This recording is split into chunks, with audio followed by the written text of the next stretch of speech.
training Narok branch. I don't want to preempt what you have in mind. I know when you stand up to speak, you will be congratulating us.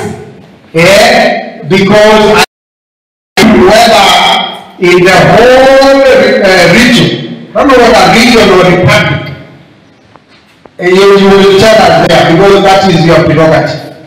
So, but a national chair, we have been here for 2 days to induct these people, to impart them with more skills, more knowledge, better attitudes on how to handle our members.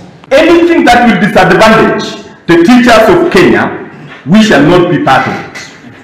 We shall not be party of anything that will bring down the name of a teacher or that will discredit or disadvantage the Kenya teacher. As has been said by the national chairman, we've got some songs in Rift Valley that are war-torn songs.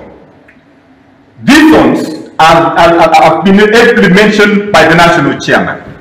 We want to call upon the government to come in and ensure that those places become safe for both learners and also the teachers of Kenya. They should be safe for learning to continue. We are concerned about the insecurity in our region, and as the government is planning things for our schools, and in particular opening of schools before May, they should ensure that there is security in all our schools, and in particular in Samburu, West Pokot, Baringo, Elgeyo, Marakwet, and some sections of Narok County.